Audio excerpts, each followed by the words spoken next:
Okay, as a marketer and copywriter, I've gone through dozens, if not hundreds, strategies and frameworks and methods. And I can tell you pretty much all of them start with what? With market research, with trend research, with competitor research, those kind of things. Everything on the outside, right? At the same time, I've seen work of hundreds of entrepreneurs, and they have followed pretty cool formulas and frameworks. And yet, when they speak to me about their work, they look kind of dead. And there is a reason for that. And we're going to talk about that with somebody I really, really love, a buddy of mine, today on my show. So I'm super excited. But first, welcome to the new episode. This is Edita, and this is From Grind to Grace, the podcast for the alternative entrepreneur, the entrepreneur who is ready to challenge the norms, flip the script, and choose freedom first. When freedom is not a destination, when freedom is the path. Because when you stop grinding for it, success just tags along. And so the goal is to make this the new standard in the industry, the norm for yourself, for your children, and for humanity. The question is, how are we going to do that? And that's what I talk about on this podcast. And that's what I ask my guests about. And I have on my show today Evans. Evans is in the house with me. I'm super excited. We met quite a while ago now, a couple of years, 3 years. I At can't remember. least, at least, Oh, yeah, right? it's hard to tell. I would say around 2 years, probably 2 years ago, maybe. Yeah, and it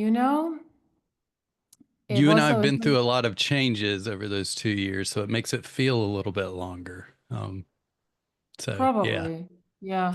And also it's funny, and we'll talk about it, some similar turns and twists on our journeys.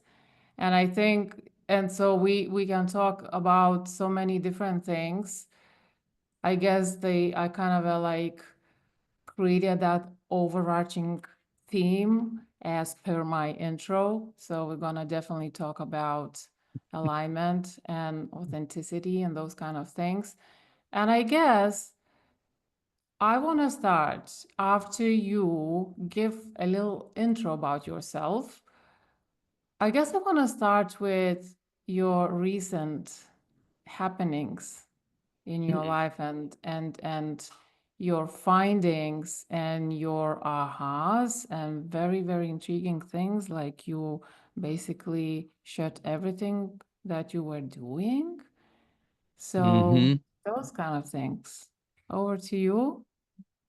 Yeah, well, thank you. I appreciate you having me here. And yeah, so it's probably been about 2 years since we met in a mastermind and got so much out of that. And I still appreciate that. And I'm so glad, and it's funny because I think a lot of times we sign up for, and then I'll introduce myself, but while this is on my mind, right? We sign up for these things with the result in mind.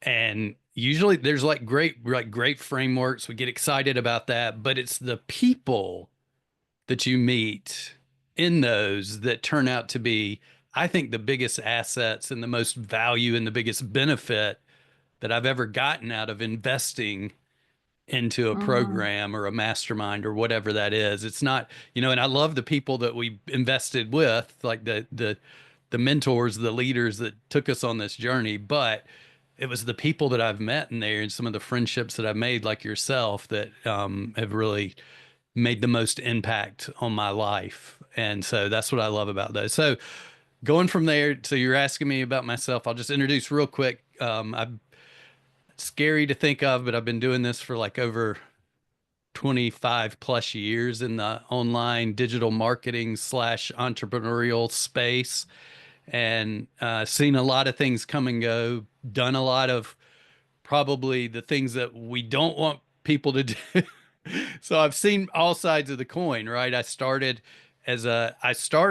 actually, I was a personal trainer, but I had an English background, a writing and editing background, and I would actually reach out to people who were trainers because I was trying to find a way to supplement my income. And I was like really curious with the online space, which at that time was basically made up of dial up modems, really slow internet speed, no videos on the internet because it would take forever to actually watch it and download it. But I would reach out to other health and fitness professionals, look at their websites, and just send them a message and say, hey, I noticed this, this, and this, a few grammatical errors. I would do it in a night. It wasn't like I was breaking out the red pen like they used to do in school and mark things up. I was trying to do it from a really nice approach and be like, I just wanted to share this with you. And then, by the way, I created a couple of emails if you want to use these to send out to your potential leads, right? So I was just gifting them a little bit, and then they would reach, be like, "Oh, this is amazing. Can you help me with this?" And so that's sort of how I started, which is funny because it sort of goes full circle. I started by serving without the expectation of getting anything in return. I didn't expect them. I mean, I was in that business and I knew how hard it was and how draining it was back then when you didn't have a lot of it was one-on-one work, right? Where Yeah. you had to grind and you would hit a ceiling and you would get stuck. So that's what really got me excited because I actually was like, I can utilize this new online world to supplement my income, work less. And then I actually got to the point where I was like, I'm not going to even do the training stuff anymore as a personal trainer and a fitness director. I'm just going to do the online stuff.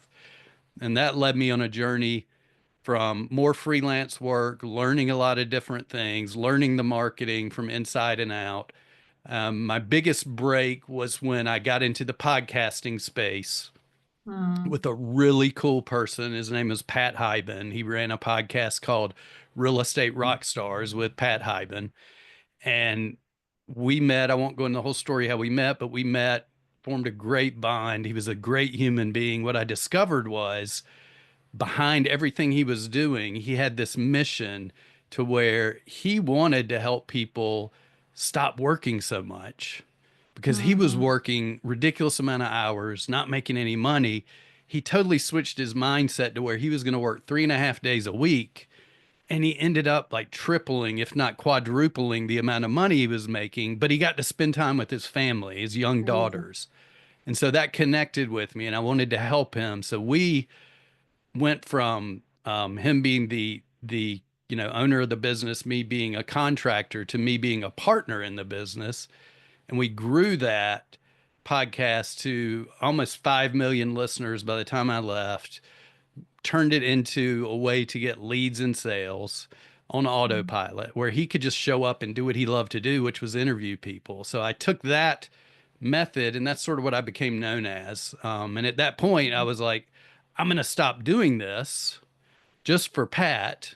It's funny because you could see a repeating pattern. We had a successful business, but I felt like I was unaligned with where that business was going because I had a bigger vision of how I could impact more people.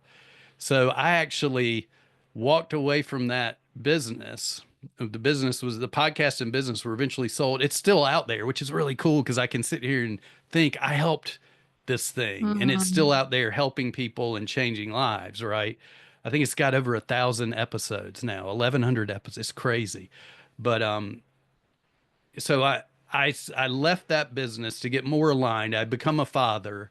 I realized I wasn't spending quality time with my daughter or my wife because I was always stressed out, working too hard, basically grinding because I hadn't figured out how to not do that. And what's funny is if I would have really just been aligned, it would have made things much easier. So walked away from that business. Pat was all on board. He's like, go for it, go do your own thing. One of the greatest people. I'm so blessed to have worked with him. But as I walked away from that, I spent a lot of time alone, which is one thing that maybe you and I can discuss how important that is to actually be quiet, be still, listen to your voice instead of all the noise and chaos that goes around you, especially in social media and everywhere else. Get in tune with yourself. And I did that, and it sort of pushed me forward in my next iteration. And as I continued to grow, continued to help other podcasters, I focused mostly on people that were, helping change lives. We used to call it, we helped podcasters with big positive messages and missions, right? Because we wanted to focus on getting their word out, getting their mission, their calling out, and help change more lives.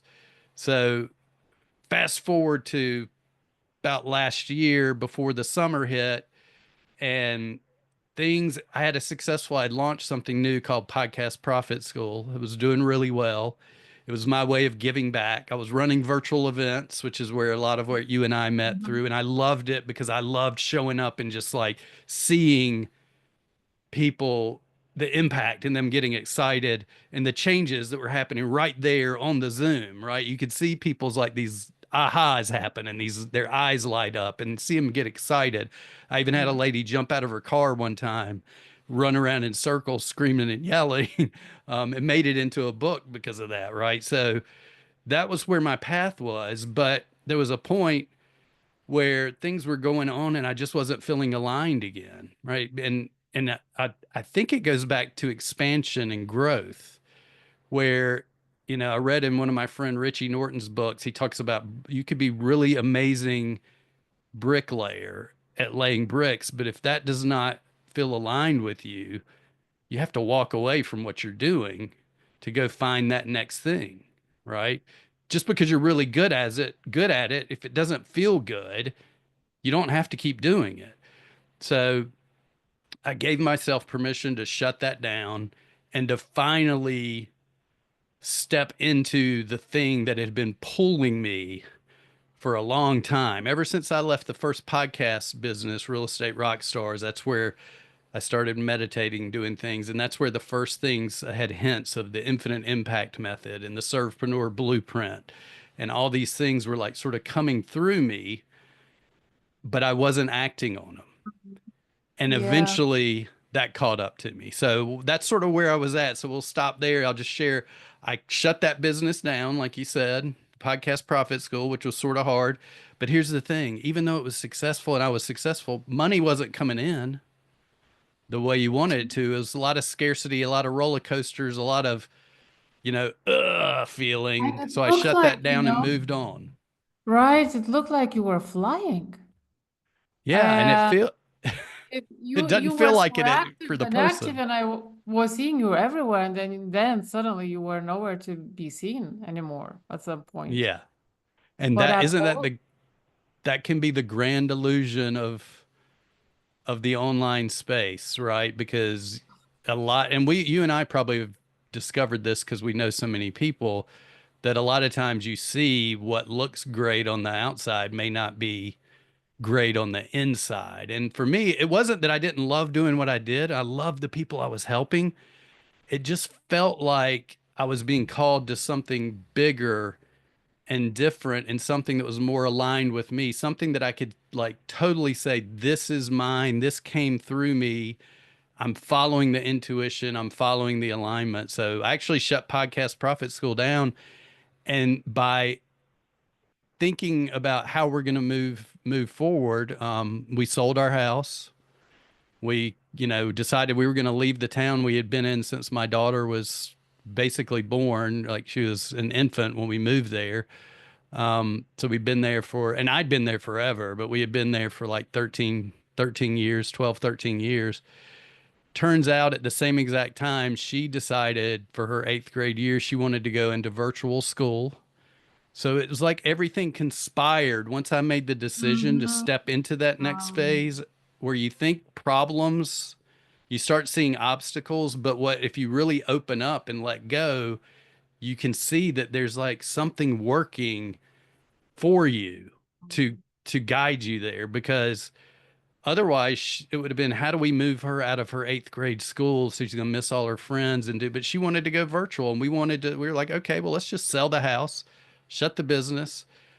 I'm not going to work for X amount of time. I'll just wait. I didn't put any restraints on myself. I didn't put any deadlines because I knew if I said, okay, in 2 months, I'm going to launch the next thing, right? You and I both know what would have Mhm. happened. I probably would have started falling back into bad habits and I probably would have taken some easy paths that were not the right path. So it took Mhm. some time, but now I'm feeling good and we've launched something and we've got some things rolling. The messaging, everything feels right because I'm not trying to do like what you mentioned, and then I'll shut up and let you ask me because I know what you mentioned in the beginning is super important, but I stopped trying to be a direct marketer, the marketing smarty pants guy, and come up with all these ways like I'm going to say it this way, and then we're going to do this, and then we're going to do.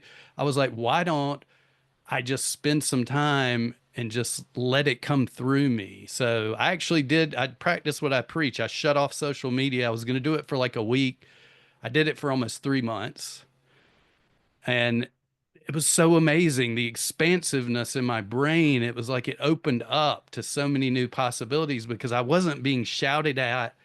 And I missed a lot of the people. Like I missed seeing you on there and some of your inspirational posts. I missed my other friends. People would reach out like, "Where are you? Are you still? Is everything okay?" I'm like, "It's better than okay." I just sort of left, right, for that to give Mhm. myself space. And Mhm. it's amazing when you start to step away from that and you trust yourself instead of having to feel like you have to follow what everybody else is doing and saying. Yeah, and I my head is buzzing with questions, with comments, with whatever, everything. So, so much to say about what you were just telling about, in general. Maybe we'll get into those things. I'm on the way out of social media as well. This long story. It's gonna be there when I feel like Hmm. posting something, but it's definitely not gonna be the main thing that I'm doing. It's just, so many reasons for that. But also, I wanted to ask you, was it actually scary or maybe even more than that, right? So do you remember the moment when it actually became very clear? Okay, this is what I need to do. I need to stop this and I need to just not do anything. And I just need to sort of dive into myself, you know. Do you remember that moment? And how did it feel? And I'm asking, right? Yeah. I'm asking because one of my pieces of advice for people who are grinding and they kind of know that it's not right, but they don't know what else they can do. So I'm asking them to just stop, to Mm. just stop for a day, two, a week, whatever feels comfortable. Just stop. How helpful that can be. It's very Yeah. hard to know that until you do it, though. That's great. And that's great advice too, because even if it, like you mentioned, it doesn't have to be, you know, you, if you think about, well, I'll share this too. I stopped drinking during this time, which is something that, I had probably since a young age. I have some, I mean, like I have a lot of like background of mine that's like crazy times. Like, like I used to live out in Los Angeles, had hair down to middle of my back during the 1980s, during the rock and roll, like hair metal years and all that. So, I mean, I imbibed quite a bit and did a lot of stuff, but it's funny because when I stopped trying to stop and I just identified with somebody who didn't, it stopped. Right. And so for me, I think it's the same thing. It's like if you can stop, it's hard. Like if you're, like those of us, you're doing online marketing, you're in social media, you feel like if you don't do it, you're going to fall behind. My wife actually asked me, she's like, well, if you stop doing all of your social media, how are you going to get clients? I was like, well, probably how I used to always get them before there was social media. Remember, I was like, I used to do it way back when there wasn't social media, but it's almost like if you think, okay, I'm going to stop for the next 6 months, it's really hard. It's overwhelming. Or if I'm going to stop for 2 weeks, it's overwhelming. But like what you mentioned, great advice, just take a day off. right? Maybe just make it a Sunday and like everybody, if you've got a family, everybody like take the day off of your phones and go outside and do something or whatever. But just that first day, right? And then start to identify with like, I'm a person who does not get consumed by social media, right? You can still create and find creative ways. And one of my coaches during this sort of transition period, Chris Williams from Group Coach Nation, I'll give him a shout out. And he actually just looked me in the eye and he was like, if you don't want to do it, don't do it. He's like, I don't do it anymore. And I'm like, but I see you on social media. He's like, yeah, but it's not me. It was like my Mm, content's created. It's my thoughts, it's his stuff, but he's turning it over to a team member to let them. And the thing is he's not doing it to because he's like, that's how I systematize and that's how I can make more money. He's like, my energy, as soon as I get into social media, he's like, my energy is affected and I don't mm, feel good. I don't feel mm, aligned. I feel stressed. And he's like, I don't want to feel that way. So he looked me in the eye and he's like, I'm going to challenge you. He's like, if you go back to it and you feel like you want to continue using it, you don't have to do it. And he said, and if you do want to sort of test the waters again, see how it makes you feel. And I told my wife recently, I went off the wagon, sort of fell back in and started like getting in there a little bit more. And I could tell like within a week, I was feeling in a way that I didn't want to feel, right? mm. Feeling a little disengaged, not as energetic, feeling like I was inclined to not be my authentic self, but to be a reflection of what that was pushing out at me. So there was Yeah. so much there. But just real quick to go back to your question, how did I know? And I know I just sort of skirted over it. I can't answer that. I wish I could tell everybody. I really can't answer it. It was a conglomeration of a lot of different events that sort of came together at once. And I just looked at things and I think because I'd been through it before, it was easy to identify it. Like when I was a personal trainer before many, many years ago, I remember at one point I was finding myself coming home, no energy, not wanting as much as I loved the people that I was helping and because I believed in what I was doing because exercise had changed my life and I was seeing it affect others. I didn't even want to I would hope I would be in the gym hoping that they would cancel.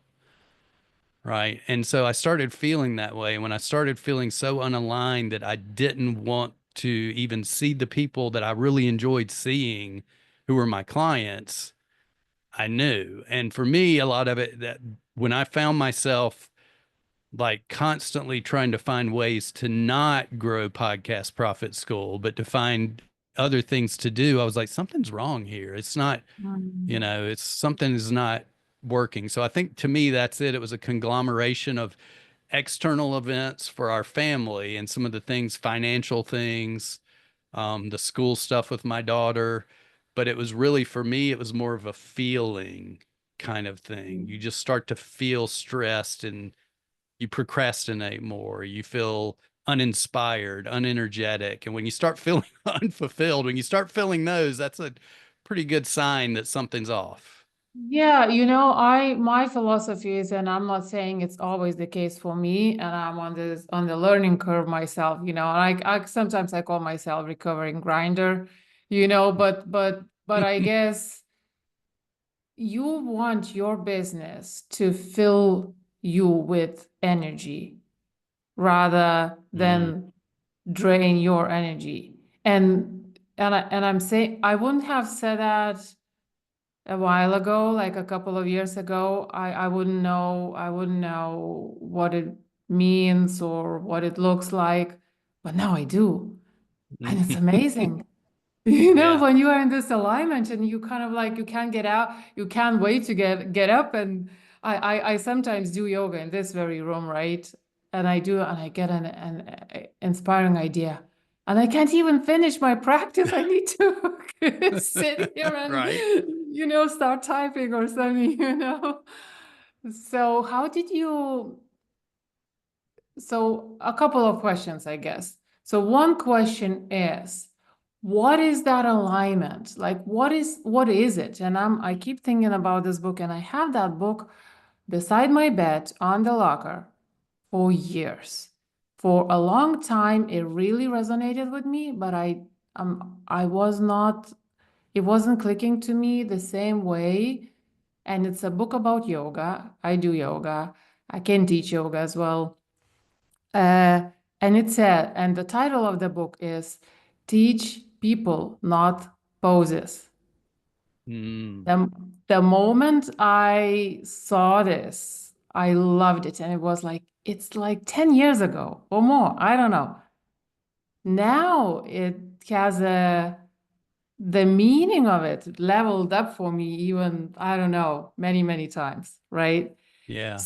Yeah. So this for me, like, right, like the after the experiences we both shared, like in my the downloads, the realizations that I had, like technically nothing much actually changed for me what I do, but why I do it, the Mm, meaning of it, the override, something above. Before, yes, I was learning these strategies to teach the strategies. hmm.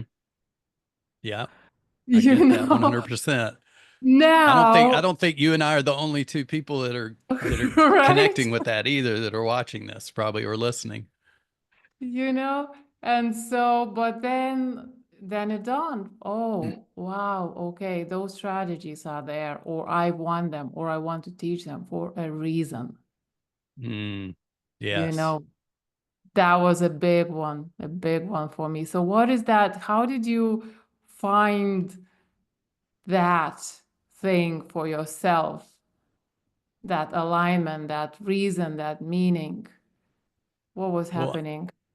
I think it goes, I mean, to me, similar to you, it started with I started looking back at what made me feel good.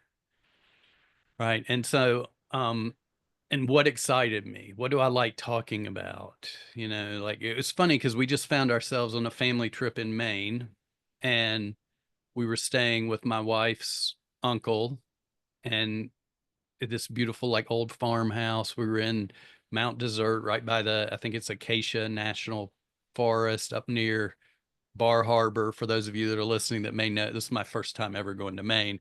Um, for us, it was a long, like 20 plus hour drive to get up there. So, but we get up there, everything was slowed down, right? One, because of where we were. Two, because of who we were around. They were very much like I loved being around and meeting them and spending time with them. But I found myself because they were new and they were asking me questions, and we were talking about things and I was sharing the story, which happy to dive further into. But at one point, the thing that sort of guided me away from personal training when I was so unaligned was reading the book, The Way of the Peaceful Warrior by Dan Millman. But the way that the book found me in the situation just still blows my mind. And that book changed my life. And what I found was I was like, I love talking about that. I love that, like sharing with people about getting connected with your being, with your true, your highest self, that part of you that is there that's calling you forward and asking you to be you. Like you and I were sharing before, it's like in this world of AI and everything going on, the superpower is not going to be able to do things quickly with AI. I mean, that's going to always be there now moving forward. The superpower is for you to be you, right? And Yeah, just to be aligned and to be yourself because people will connect with that. But I think for me, that alignment, a lot of that just comes from what I started noticing. What am I excited about? Right. And it's one of the reasons why I don't remember where Servepreneur came from, but that's the name of we have the Servepreneur movement now. And my framework, my system, my strategy, right, is called the Servepreneur Blueprint, which came to me during meditation, through mm, processing, like just being quiet with myself way before this new period of my life. See, this is the thing that these things were coming but they were not being tended to. And I right. wasn't tending I guess if you want to look at it from like my life in the perspective of, say, a garden. I wasn't tending my garden of what was coming up through me, the things that were supposed to come out of me, the bloom through me, and I was letting weeds take over that garden. And that's what sort of said, okay, universe is like, you're going to be back in alignment. We're not doing this. And we're going to throw all this stuff at you and move you back on your path. So to me, it was sort of those nudges that pushed me over and the reminders where I would get on and my shirt, I didn't wear it today because like the letters have all faded out and fallen, but I used to have a shirt that said Servepreneur. And every time I went on like podcast or I was on calls, I'm meeting people online, first thing they would do, they'd like just looking and looking and then I got to stop you for a second. I love your shirt. I love that. What does that mean? Servepreneur. Mm. And finally, I'm like, okay, everybody's asking about this. Why am I not following this and creating it? Right. Because I believe people are looking for communities of like-minded, and you don't have to be connected to like Servepreneur, right? You could be connected with anything, but people want alignment in communities along with alignment in themselves. So for me, my biggest thing is I love helping other people like yourself. It's like, I didn't do personal training to show people the poses, to show people how to curl a bicep, right? Or not curl, like curl a weight to grow your bicep. I did it because I knew how it changed me mentally, physically, and spiritually, as well as my self-esteem and everything else, and changed my life. And I wanted to give that to people. And I was always more interested in the person. I was also a basketball coach. I started a program with kids.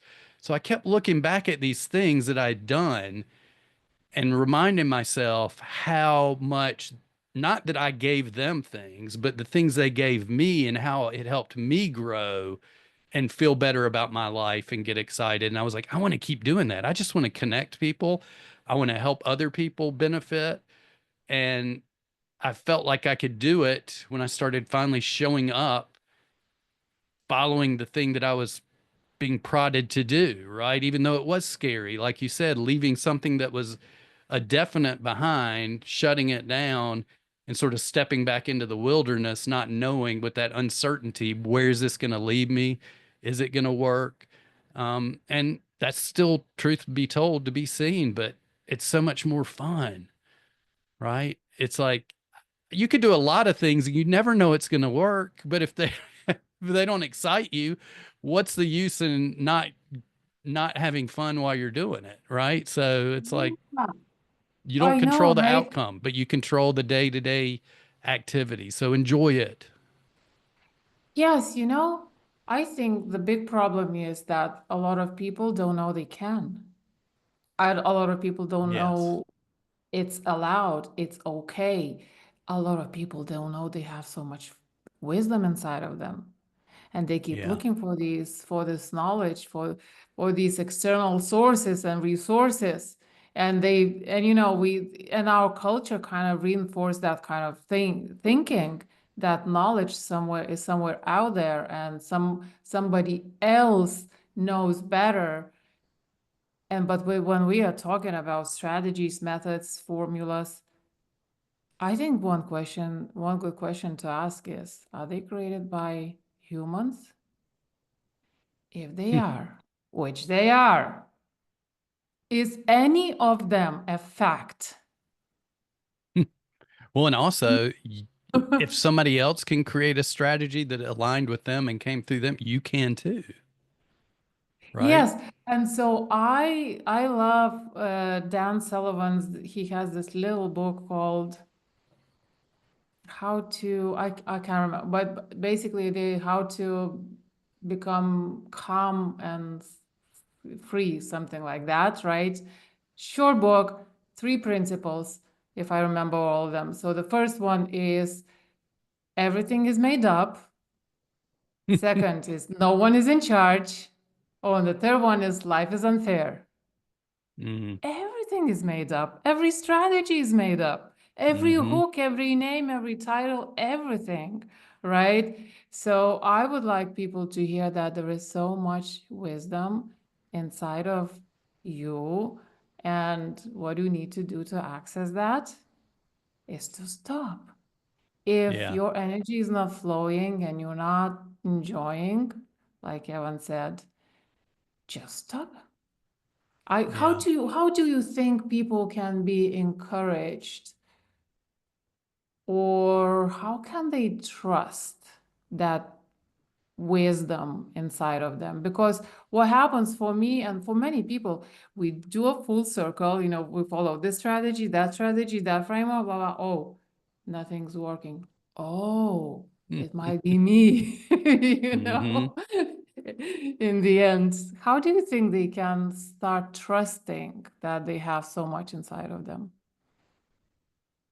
Well, I think, for me, it's when you start to see things around you, well, if you pay attention, they start lining up, things start happening, right? I mean, like you and I, it's funny because you and I sort of circled back and started talking. And the first day we were talking, I was sharing something about the subconscious. And I was like, it was in this book I just read. And you're like, I just listened to that book, and then we're like, you know, I remember before because Yeah. we've talked about Dan Sullivan and like, and it's like, those are the things that, it's like if you start to feel like you're in this flow, this stream, right? And you're not, I always remember back as a child going to my grandparents' house and and not their sort of summer cabin that they had, this little like Mhm. log cabin thing by the Green River in Chimney Rock, North Carolina, which unfortunately was it has been destroyed since the hurricane that went through last year, Helene.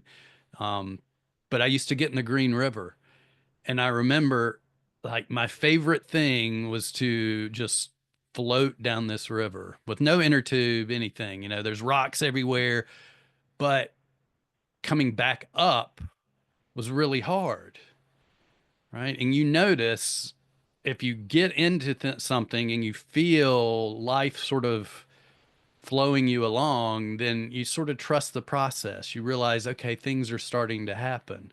But what I would say is too is don't look for external. This was one of my biggest things that probably threw me for loops. A lot of times I would go out and I'd get excited, I'd have an insight, I'd share it with people, and they would sort of be like, "Oh, yeah, I don't really understand that," or "I'm not sure that'll work," or "Are you sure about that?" It's like, well, it's not their insight, it's not their aha. Of course they're not connected with it like you are. So you have to trust the process. You just have to believe in yourself. And I know it's not easy, but for me, that's actually the first part of the Servepreneur blueprint is about being aligning Mm. with yourself, right? Being you, taking the time to go inward and to connect. And you'll notice, people will notice around you too. Like I'll share this story about the first time I did it when I left the real estate rock stars, I meditated. I did things that I'd never done before a lot, spent a lot of time. I spent time in the morning meditating. I spent time in the morning practicing gratitude. I spent time in the morning, like listening to something inspiring, like you and I were talking about before we hit record, or, reading something inspiring in a book. I would journal a little bit. And yes, I know Alex Hermosi probably wouldn't agree with my morning routine that I was doing because it wasn't, it was like you're spending too much time, but I needed that because I needed to shift my being, who I was being, because I could never like be who I needed to be until I focused on doing that. Right. And I remember during that moment, and this is where I'll share with you where you can trust the process, because I had this moment of inspiration during meditating where all of a sudden this thing came to me, and I call it the infinite impact method. And it's what I utilize like within my program still. And so infinite impact method, I'm sitting there, I'm on my front porch where I meditated every morning. My office was right behind me, my little front office. And all of a sudden I'm like, boom, I get this inspiration, stop meditating, go in your office. I run in there, I grab the whiteboard, pull it over, start writing out this entire framework, but I'm not just writing it, I'm actually teaching it to the blinds. It's basically the blinds in the window. There's nobody there, but it felt like I was in a space where there were people all around. and I was on a stage sharing this new discovery, and I was so excited. I mean, I get like my hair, you can't see it, but I got my hair standing up on my I can arms. feel it. Um, and it just flowed out of me, right? So I knew at that point that's something, right? It felt like it's like I got to trust this. I got to use this. I can't, I don't know what it is. But here's where I would say too, to like, don't do this, right? I shelved that for a while. And that was part of what always felt unaligned because when I would talk about it with other entrepreneurs, sometimes I get on their podcasts and I would be like, "Hey, I had this thing that happened to me." And they're like, "Well, tell me what does the framework look like?" And I explain like, "Oh my gosh, that's amazing." But I didn't have the belief that I was ready to bring it forward. And it would not have been given to me if I wasn't ready. Right? That's the thing that I would share Yeah. with people is if you get an idea, something inspires you, you are meant for that idea. It was given to you for a reason, right? If it came through, especially if it's not something where you're staring at social media and somebody says you should do this, but it's you sitting quietly and you're like, I should call my friend or I should call my mom. And you pick up the phone, and you call them, your mom's like, I was just thinking about calling you, right? Mm-hmm. It's like you're being spoken to. You can call it spirit, God, universe, angels, Yeah. whatever you want it to be, but you're being spoken to. Consciousness is giving you a gift. And if you ignore too many of them, you'll find yourself in a place like I was a year or so ago, where you just feel like, okay, I'm running through quicksand in cement shoes here. It's not working. So for me, it takes a lot of trust, yes. But I think if you really listen to yourself, and then I'll share this because this is there's benefits of this, right? Like I remember I had a lot of anger issues, a lot of things going on, and all of that sort of melted away as I took time to stop, like you said, and go inward and thinking about myself. And I remember coming out, my daughter was probably like 4 or 5 years old, maybe six, somewhere in that range. And I walked in the house one day and she's like, you know what I like about you, Daddy? Because you know how kids are at that age. They'll just like, I'm sitting there waiting. I'm like, oh my gosh, what? Like something, I'm going to have like frog ears or something. I don't know. She's like, I like that you don't yell anymore. And for me, that was Oh. like worth more than anything monetarily that would have ever come from taking time to myself. So there's so much, as you know, like so many gifts to unwrap by taking time to stop and going inward and aligning with yourself and slowing. And that was the key to me. Like I remember at Maine, one of the things that hit me, I was like, we had this discussion. It was like, slow down, stop, and then slow down a little bit. You don't have to, like, once you stop, you don't have to run the 100-yard dash when you come out of rest. You can run the marathon and take your time and slow down. And if you go slow, and I'll ask you this too, Edith, when you go slow, doesn't it feel like you notice more than if you're just shooting down the highway 100 miles an hour? And it was hanging off my tongue, actually, as I was listening to you, it actually only looks that you are slowing down. It's one of those things Mm, like, when you grind, you're moving fast, but you're getting nowhere.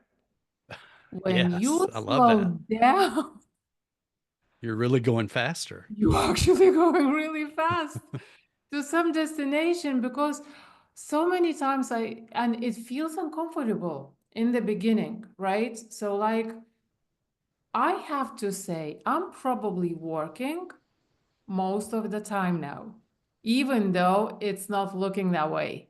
But I'm Mm, I'm doing the dishes, I'm doing the cooking, I'm doing the cleaning, I'm doing whatever. And I get with all these ideas and everything, and the amazing ideas are coming up. And I remember the first time I realized I think I had already run into Joe and Eileen, right? And I took the leverage is what was the most beautiful word to me. And I remember I started adopting, maximizing value over time, like off my time very Mm-hmm. quickly, very quickly. And I remember it was Saturday, and we still lived in Ireland. It was Saturday. I was sitting at the kitchen table, and I took some paper and I started scribbling some notes and just thinking, just thinking. And it was very expensive ideas. And I was thinking about one of my clients and how to, I was consulting her and how to what to give to her and whatever. And I'm like, it's like, oh, and I get paid for this. And I was having a coffee, I'm having a breakfast coffee, the second coffee, and I'm doing some work which is so fun. And it's only in my head pulling all these ideas. And I'm not even on my laptop and I get paid for this. It's like, oh, this is amazing. And it didn't even feel like I was working, but I was. That's why we talk about the imagination level, those kind of things, right? Mm. As something so valuable, but you can't step into that unless you start listening to yourself. Yes. Yeah. And I love what your point, going back to your point too, of I never thought of it that way, but it is you do move. You're moving faster because this is what I think. I'm just saying this because like very, very authoritative about it. This is what came to me. Take it as your truth or not. But the reason why I feel like you're going faster when you slow down and align with yourself and connect with your true being is that now things are moving towards you, right? They're Yeah. moving faster towards you, and you're getting like you said, you're getting the benefit of these ideas and these intuitions and the things that are coming to you from other helpers, right? Who knows who they You are or who it is, co-create. Yes, you but become a yes, co-creator. You don't have to be yes. all on your own. Right. Yeah, absolutely. And you notice, and I'd like to say too, this is really important. I'm like you. I read books, I hear things, and I'm like, oh, that's awesome. But sometimes you're just not ready for it to like really integrate with your thinking Mhm. yet or your being. And you know, sometimes you hear things and you're just like, oh, and then sometimes you really it integrates with you and you start experiencing it, right? So noticing how things line up, no matter if they're the smallest things ever, right? They can be tiny. You might have normally been, oh, that was just a coincidence, or that was just the algorithm or whatever. But noticing the little things and how they line up and being grateful for it and saying, thank you for sharing that with me to whoever you say thank you to, it doesn't matter. And you'll start to notice. And the reason I got this came from a Wayne Dyer. I heard him talk one time talking about synchronicities. He's like, if you want to have them happening, you have to be grateful for them. You have to notice them. You have to acknowledge them. You can't just let it go, right? And I think a lot of times like I even told, this is funny. Some people might think I'm crazy, but this morning I go to make my breakfast and I'm having some Seag's yogurt. I think it's how you pronounce it. I don't know, but I love to have that. And I have like this stuff. It's called Naked Goat. It's like a goat protein that's like Mhm. totally 100% from grass-fed goats, and it's like this just clean protein. But I mix them together and I'll throw some like organic coconut shavings on there, organic blueberries, and we got some cool local honey when we were in Maine, which I loved. So that was my breakfast. But as I'm making it, I got into this habit when I was like, we were doing keto many years ago, and that was the thing to do. We were testing it out. So I started measuring things with a scale. So I get my yogurt. Sometimes it takes a few times for things to get through my head, right? Where I'm like, oh, I don't have to just figure out three-fourths a cup. It tells me on here how many grams that is. I can just measure the weight for a serving. So it says 170 grams. So I get it, I throw a couple spoonfuls. I'm just throwing it on this scale. Throw down the last spoonful, 170 exactly, right? Mhm. And I wasn't even doing it slowly. I just three scoops, boom, boom, boom, thinking, oh, it's going to be much more than that. Boom, it hit 170 on that third scoop. It was just like, okay. And I was just like, thank you. That's perfect. Right. So I'd Yeah. sort of recognized, I acknowledged that that wasn't just some random occurrence, at least the way I perceive it now. I believe that that was like, it made my life easier. It made things come to me quicker, right? It was like somebody else was working to help me with that situation. And that's a crazy random example, but if you start to notice things like that, and even this morning, like you and I were talking, it was laughing. We had this call today. You were gonna interview me. We were gonna talk. It's just a conversation, which I'm glad because it's two friends having a talk. But I went in and, I've done my morning routine and everything. And one thing I have been gifting myself is I'll quickly go in and check my messages on Facebook. And then I'll just jump on like real quick to see if I got any notifications because my team's been reaching out to a lot of new people and I'm reconnecting with people that I've missed. So I've wanted to like see if they've reached back out to me. So I jump on there. First thing that pops up, there's a picture of you that you posted. You're sitting there talking about your morning routine. You're sitting outside, you're having coffee, laying on your lap is a cat. And I'm like, that is my cat. It looks exactly like our cat. And I'm laughing because I'm like, that's my morning routine. I sit outside. I look at the ocean because we're blessed where we are now. In between moving to a new location, we have the ocean view out there. I got my coffee. I'm usually listening to like Eckhart Tolle or a book or something, something inspirational in the morning. And my cat comes and lays on my lap. And my cat has the same markings, the same colors, everything as yours. And I'm just like, okay, that's another like little thing. It's like a reminder, like this is going to be a great conversation. It's so great that you two connected again after months of you sort of being away, right? So it's an acknowledge these things and you'll start to notice. And then back to your point, things will start speeding up more, Yeah. right? The right Yeah. people will show up, the right messages, the right inspiration, the right information. I was thinking about something the other day, like, how am I going to do this thing? And boom, all of a sudden, this like picture popped up, and I was like, that looks exactly like what I was thinking in my mind that I wanted to try to describe, but I didn't know how to describe it. And here's Right. exactly what I Hmm. was looking for. So I thanked it again. I'm like, thank you for showing me that. Yeah. But it's all these little things that until I was who I needed to be, I would have just passed by and been like, oh, that was just luck or random occurrence. But now I know it's like acknowledge every one of them and multiple ones will keep happening Yes. and help guide you there faster. So I think, so real quick, and I'll let you ask the next question, but I want to go back to what you were asking me before. So I think one way to trust it is just to know. You just have to have faith that if you become who you're meant to be, then things will work out. Will they look like what you expect them to be in your mind? Probably not, because we all know that life is a roller coaster and a whole series of events that we don't control. But if you appreciate the process, you'll realize when you look back and be like, oh, if that didn't happen, this wouldn't have happened. And if that didn't happen, this wouldn't have happened. And I wouldn't be where I am now, grateful that I'm here in this place because I listened to that little voice inside my head that said it's time to be you and to show up as you and to Yeah. bring your gift to the world. And I think that's the thing is that it is a faith thing. Um, but it's a faith of it aligning with yourself and knowing that you were here for a reason.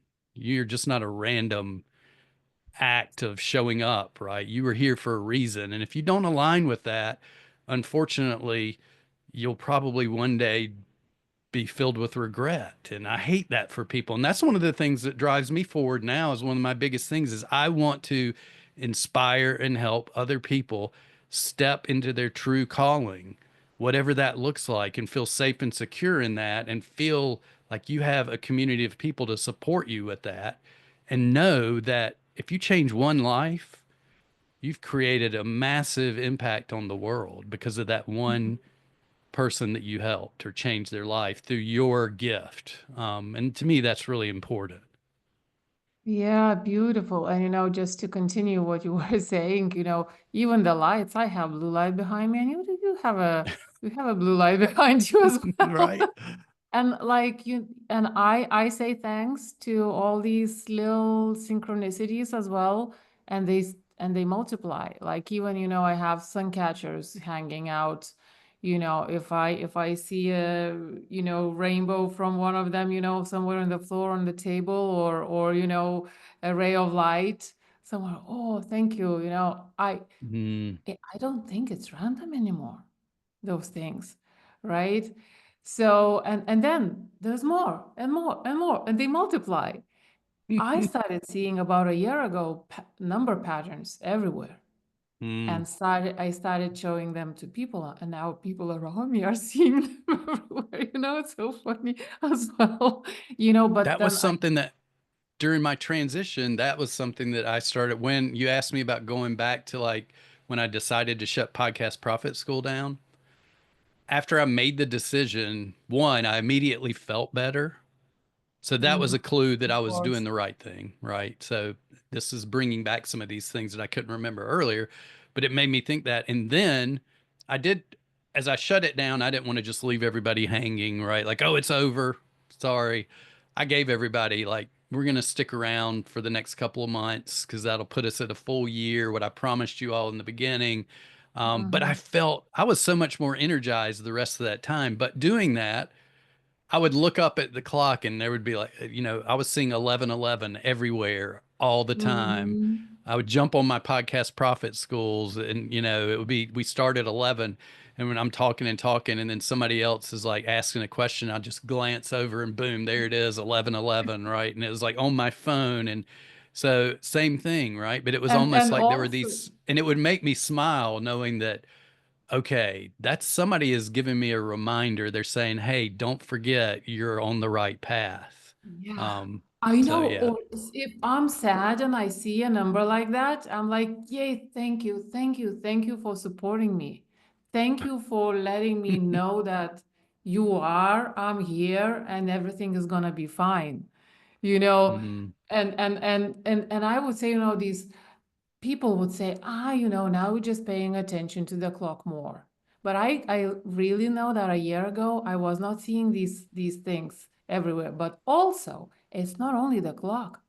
Like now I keep seeing like if I'm on YouTube and I want to watch videos, oh look at the duration of the video. Then I watch the video, pause the video. Oh look, it paused at 11:11. Things like right. that. It's crazy. So it's everywhere now. It's so beautiful. So you know so much to talk about. I think I think the messages as well, right? If you agree that even paying attention to these little coincidences, I'm showing the quote, gesture for those who are just listening, need to start paying attention, and they will Hmm. drive you back to you. I think even if it's hard to stop, then start paying attention to synchronicities. And I think Yeah. that's a very good. And also, I want to say, follow your excitement. And I believe that your passion is the universe showing you your direction. Yeah. Yeah. You I do. know, And that it drive. What is that whole like follow your passion to the poorhouse? I think that's a bunch of BS. I don't think that's true at all. Um, if it was, we wouldn't have the amazing things that have been created throughout yeah, time, right? I mean, inspiration and passion go hand in hand together. Like you follow that. Now, it doesn't mean just to sit around and daydream all day, right? You have to take action. yeah, And I think that's one of the things that, the in the Servepreneur blueprint, the second thing is obviously to do, right? You have to be who you need to be to do the thing you wish to do. Which I want to go back real quick saying that I think this will help your audience because I know you've got a lot of marketers and a lot of the people that we know and that we love. We're you too. we're the online marketing geek kind of people too, and salespeople, and we love strategies and all that. But you and I were having. I want to circle back to what you were talking about in the beginning because you and I, before we ever did this, we just reconnected and we had this really cool conversation around alignment that I thought was like super powerful. If it's okay, I'd love to like share some of that because, and I'll Oh, ask you sure. about this.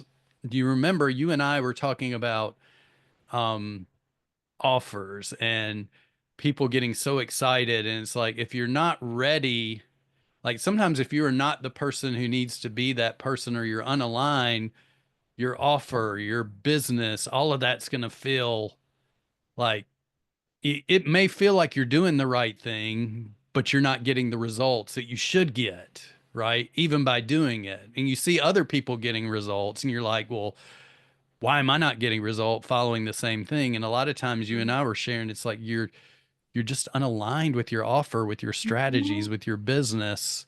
And I think to me, that was what I experienced really and real. So I want people to know it's real. It really it can happen. Like I knew exactly what I had lived it. I had built a business on it. I was good at it. I could help other people with it. They could get big results from it. And there became a moment where it just stopped working, not for them, but for me. And I Mhm. was like, how can that be? It's like I've done this a million times. What is wrong? Why is everything drying up and I'm not getting any momentum?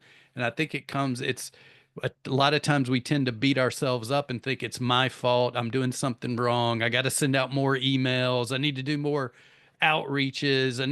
And really what it was just to sort of find your way back to alignment, and go that route. And you may just find your way back to alignment and keep, like you said, all of a sudden the same strategies, they just hit differently because now you're focused on being yourself and doing what you feel called to do. And you can take that same strategy that stopped working and move it over into alignment with what you're trying to do now. Um, so I think that's Yeah, super strategy cool. with no content, strategy with no value. I was thinking about these things so much. I even, as a marketing geek, I even translated those things into very practical, I don't know, definitions. Like why some strategies or offers are more powerful because they deliver more value to the marketplace. But the question Mm, is, what is the value?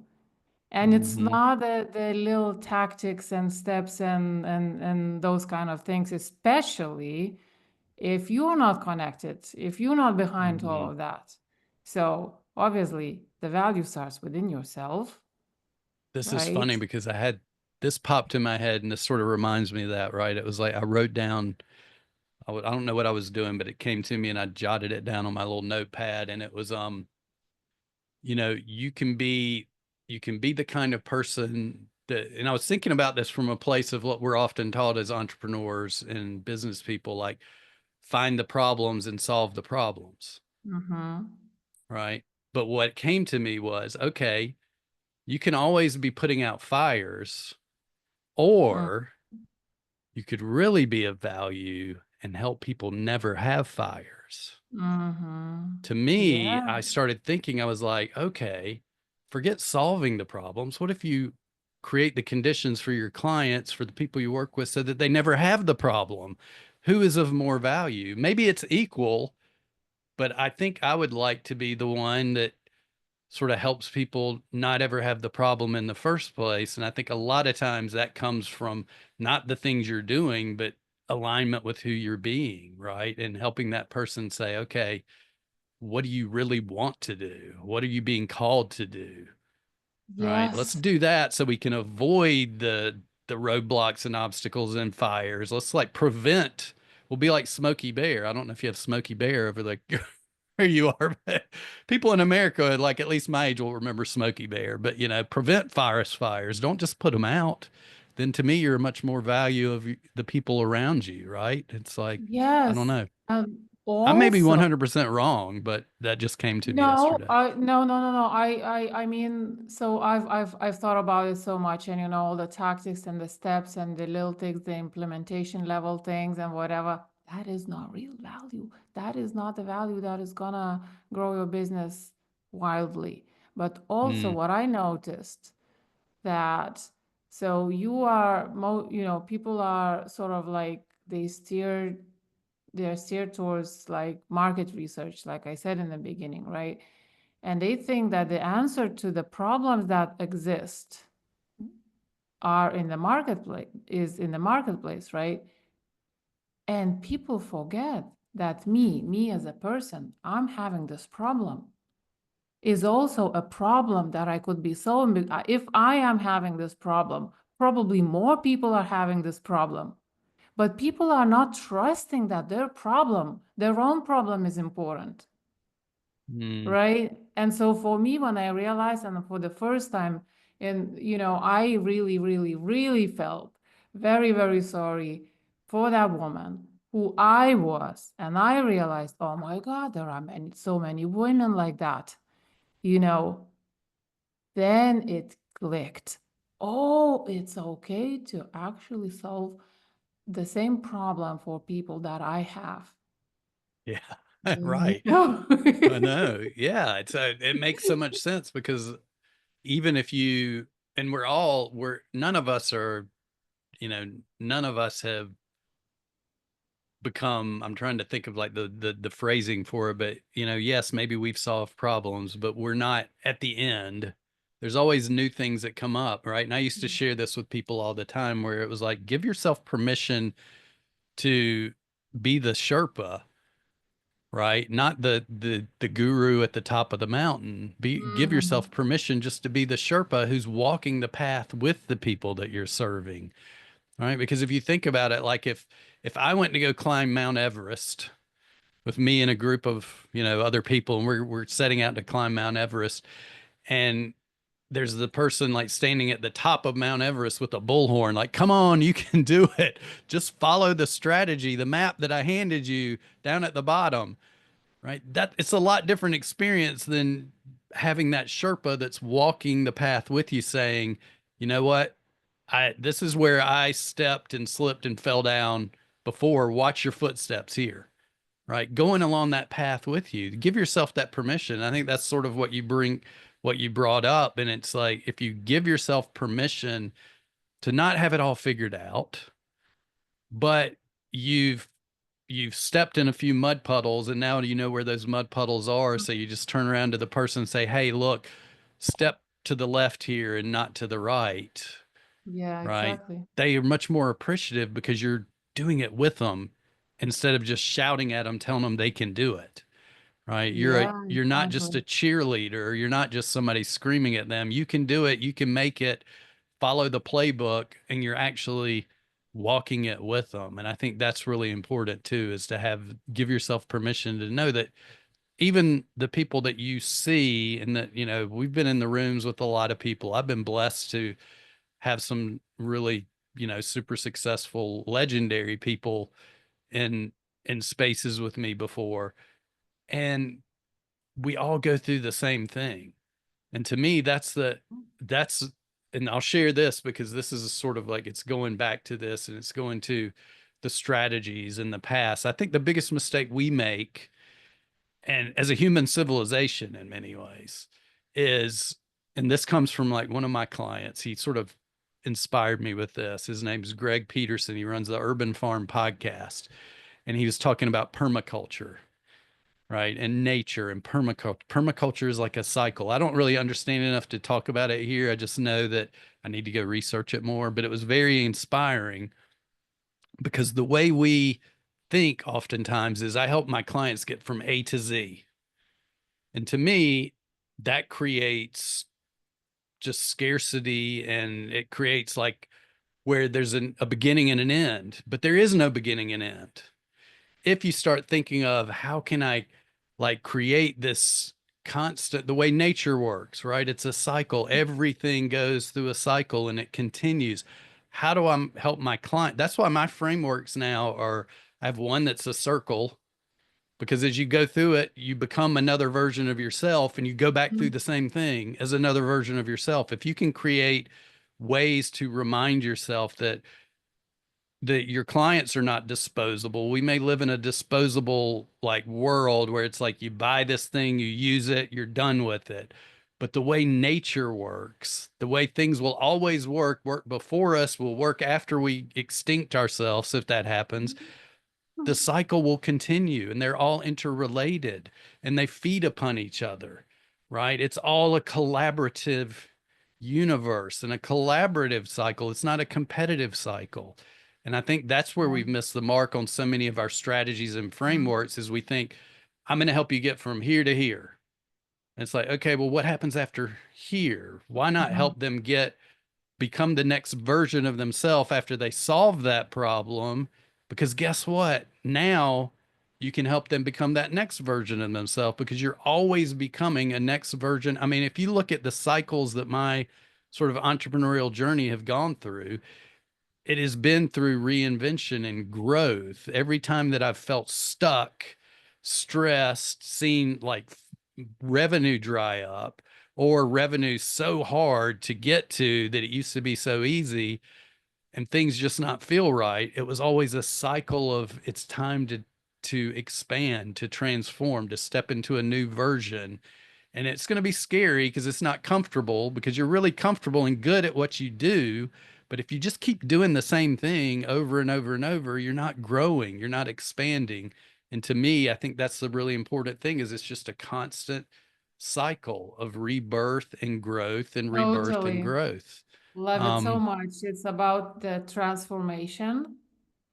Yeah, they talk about transformation in tactical terms, usually, in the industry, but it's really about the person's transformation, well, and right? think about this too, is like if you go back to I'm reading this book about systems, which is really out of my comfort zone. I come from a background of creativity, and you would show me a spreadsheet or talk about like, like a system. When I think of like engineering systems and things, I would just be like, no, I don't want that. So I started reading this book because I was like, I don't know why, but I heard somebody talk about it, and this thing said, buy the book. I bought the book. And I read it and I was like, this is really actually super cool, just the first few pages, because it talks about systems from a non-traditional way, but from almost like a universal spiritual way that systems in reality work with systems in the spiritual realm, how it's all combined. But the thing that made me, this is so perfect for entrepreneurs because we often don't think about this, but it talks about you can have a flow and then you have your stock. Let's say your stock is your clients, and then you have an outflow, right? It's like you can continue to fight the I have to get new clients thing because your system takes people from A to Z, or you can create a cycle, a system that is a closed system that continues to feed itself and you can Mm, retain more clients because you continue to grow with them as they grow. When they become the next version of themselves, you have the process that helps them continue in that, right? It's based on principles, not tactics and hacks. But creating that closed system is a way to make your business much more fun and enjoyable because now you're retaining more clients. People are staying in your world, and you're not constantly in the acquisition stage of having to go back out and find new people and do this. You get to do what you really love doing, which, as I heard you say before, like talking, going back to your book, it's about the people, not the poses, right? It's like if you really get to work and help and serve and change people's lives, that's the thing that lights up most of us, right? Even though you may not think it, you may be looking at it's like I've heard people before. It's like, oh, I just help people write emails to get more clients, but it's like, yeah, but you're helping that person who's got a mission of helping people like become stay-at-home parents so their family can bond better, and you're helping them with their mission. So you actually have a mission, even though it doesn't. So to me, it's just it makes more sense to start thinking more in collaborative like ways that you look at mm, nature and the way nature works and the flow, and it's not just a start and end and done and gone. It's a everything is meant to like feed back into it and it continues the yeah. cycle. And if we start looking at our lives like that and start looking at our business like that, I believe we'll have a much more abundant business because nature is inherently abundant. It's like, why not Yes. follow the patterns that you're seeing in the world that are working and I follow mean, those, we are right? part of nature to start with, right? Yes. Yeah, this is so true. Actually, I need to read that book as well. I'm intrigued. Yeah, I just You wish I could know, remember the name of it. I have it upstairs instead of in my office. So I'll send you a note on yeah. what it is. So I'm looking at the time, unfortunately, could be chatting forever. So I ask three blitz questions always. Okay. But before that, can you tell a bit more about now after realigning with all the new energy? So what are you doing now? Who are you helping and where can they find you? Oh, well, thank you. Yeah, so we started something I've been really felt aligned with. It's called the Servepreneur movement. And I'm working with, you can call yourself a social entrepreneur, social enterprise founders, nonprofit founders, people who are impact first entrepreneurs is what I really like. Because a lot of times we don't say, well, I'm not really a social entrepreneur. It's like, well, if you're focused on impact first and changing somebody's lives for the better, to me, you're a social entrepreneur. You're creating prosperity for people and planet. And that's who we are looking to work with. Yeah. So we actually started a couple of communities because I'm really leaning into communities now. I believe community, I think instead of attention being the new thing of value that people are all shooting for. What's the word I'm looking for? I can't think of it. But instead of that, I think it's community. I think people are looking for Mhm. connections, and I think I people are think looking for so. like-minded people that can walk the journey with them, right? That can go up the mountain together and change lives. So we've created something called the Servepreneur Collective and the Servepreneur Community are the first two things we've launched, and they're both community based and they're both collaborative and they're both aligned with the right kind of people. So that's really, I want to bring people together to magnify their message, their mission, and the movements that they're creating. And to me, the best way to do it is not alone, it's to bring people together in the room and let's help each other out. Let's grow together. So that's what we're doing now, and it's fun. I really this morning it came to me that it was like we're creating a global movement of for impact first entrepreneurs who are creating businesses to change the world for the better. And part of that is through our guiding principle of you must live a meaningful life to create meaningful work. So it all starts with who you're being. And so that's Mhm. really it.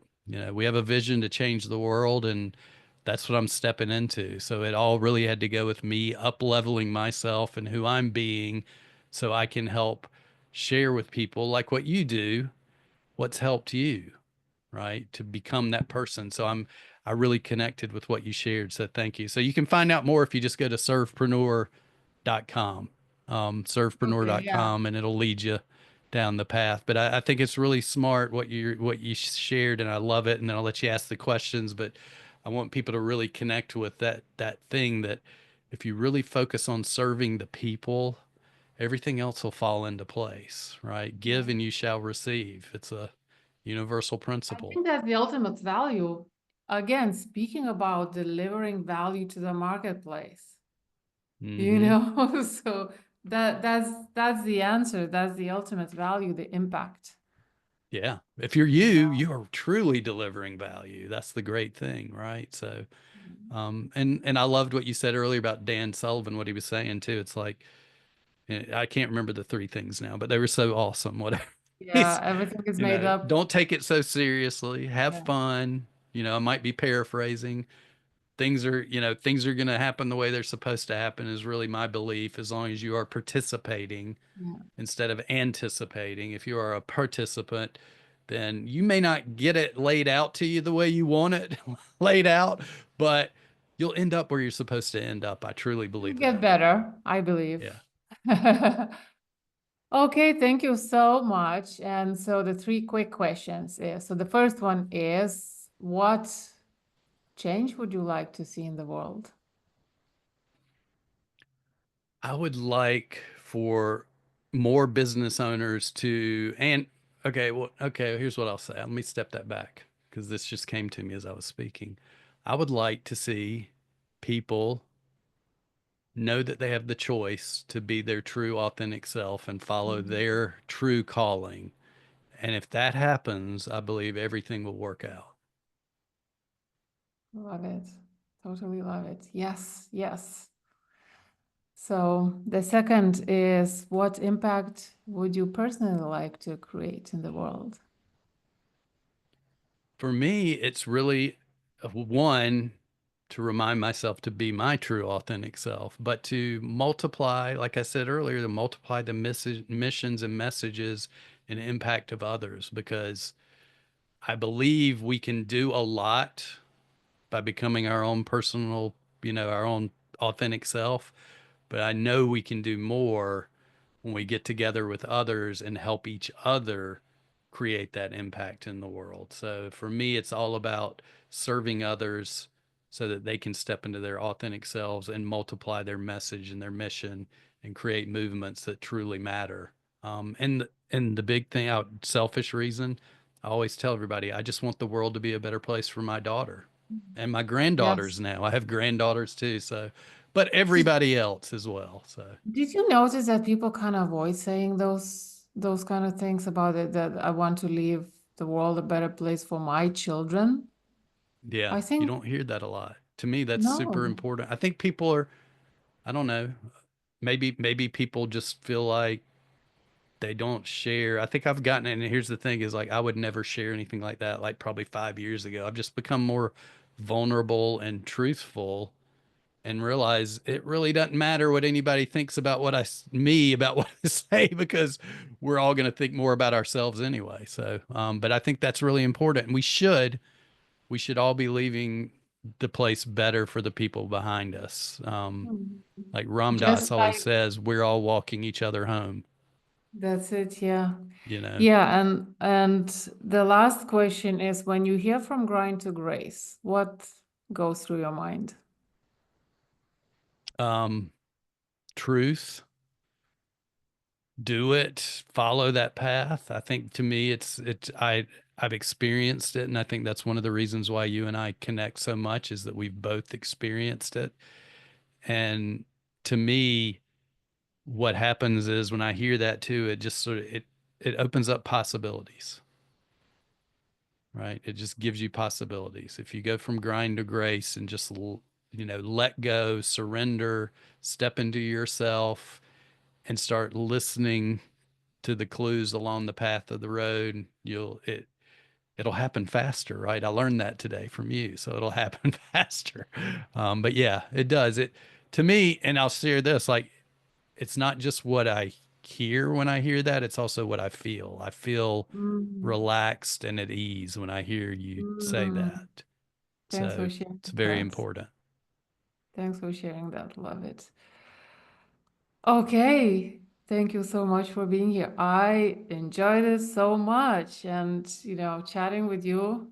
Oh, Yeah, beautiful, thank you. insightful, amazing, And right? can I and I do want to say thank you too because this is the first time I've gone on and talked about any of this since like since I've made it through Wow. this new cycle, right? And I'm coming back into this new way of being. It's the new version of myself. Like somebody said the other day, I can't remember who it was, but I said something like it feels like I've lived a lot of different lives, and they were like, you have lived a lot of different lives in this one life when you look back at it, right? And if you're not, then you probably aren't feeling so good because we were meant to grow and to expand. So thank you for having Mhm. me on. I Uh, appreciate it and for letting me ramble. And just, I appreciate this opportunity to share with people and for this to be my first chance to speak. Now we just need to, I think instead of the podcast cover art, if you create that with guests, we just need to take pictures of us sitting with our cats on our laps and leave it at that. I think so.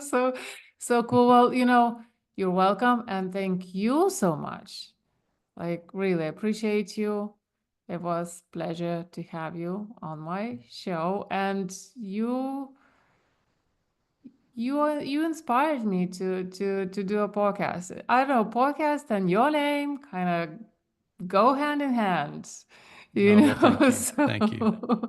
Thank you. And I'm So feeling, and I want to thank you because you said something, and I know we could keep going, but this will be the last thing I'll say is that paying attention to those little things because you said something today that was some really good wisdom that hit me at the right time, at the right moment. It's like, I don't have to leave the podcasting world behind, right? Just because I'm in this new iteration of myself, I just bring it along with me and I share it with the world in a different way, in a more aligned way than where I was before. So, Mhm. where I did reinvent myself, change, close my business, made a declaration that I wasn't going to do podcast consulting again. I still see myself as being someone who, hey, if you're creating some super duper podcast for your social enterprise that's changing the world and you ask me a question, I'm not going to play dumb. I'm going to help you. So, Mhm. but that Exactly. you gave me that permission with that share that you shared today. So thank you. So once again, it's like these things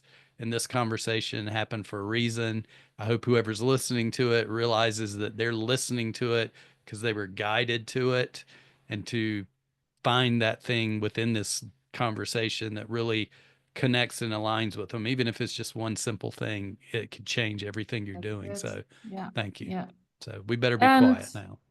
to the listener, thank you so much for listening. I'm sure you got tons of value, inspiration. If you got inspiration, I think you know what to do. You need to share this to spread the word and to create the ripple effect and the impact. If not you, then who? Thank you so much. Thanks for listening, and I'll talk to you next week.